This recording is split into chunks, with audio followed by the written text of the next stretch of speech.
Have you ever looked at someone who is incredibly skilled and thought, wow, they make it look so easy? Maybe it's a world-class athlete, a musician who plays flawlessly, a speaker who captivates a room, or an entrepreneur who turns everything into success.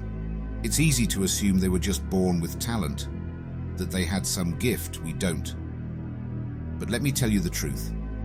They weren't born great. They became great. And how did they do it? One word: practice. The myth of talent. We live in a world that celebrates talent, but the truth is, talent alone will never take you to the top. What really separates the great from the average isn't natural ability. It's repetition, discipline, and perseverance. Think about it.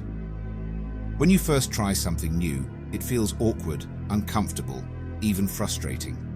You make mistakes, you stumble, and at times, you might feel like giving up. But here's what most people don't realize. Every expert was once a beginner. Every master was once a student.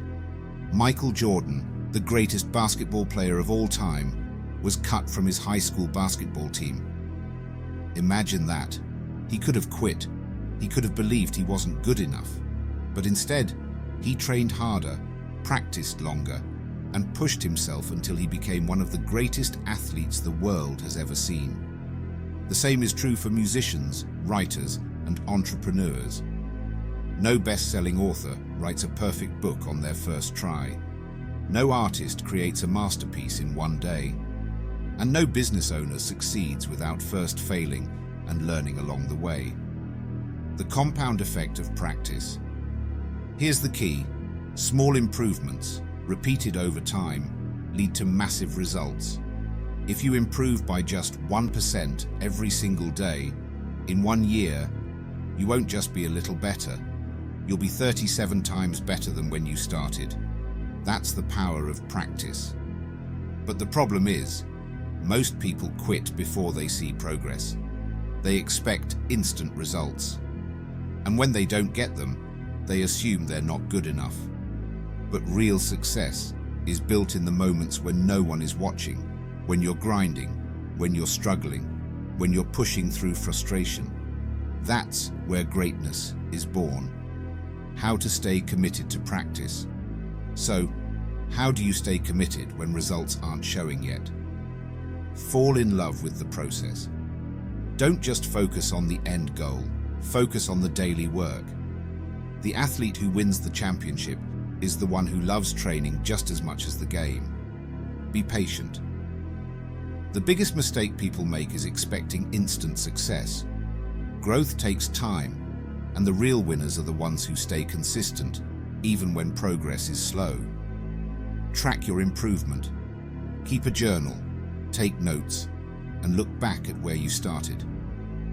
You might not see change every day, but over time, you'll realize just how far you've come. Embrace failure as feedback. Every mistake is teaching you something. Every failure is a lesson. The only way you truly lose is if you stop trying. Your journey starts now. Here's what I want you to remember. You are not limited by where you are right now. Whatever skill, dream, or goal you have, it's within reach. But you have to put in the reps. You have to wake up and commit to it every single day, even when you don't feel like it, even when you don't see immediate progress. Because every great achievement is built on small, invisible steps that no one sees. The truth is, talent is just practice in disguise. So don't wait. Don't be afraid to start. Don't be afraid to be bad at something before you become great. Show up, do the work, and trust the process. Because one day someone will look at you and say, wow, they make it look so easy. And you'll know exactly how you got there. Now go out there and make it happen.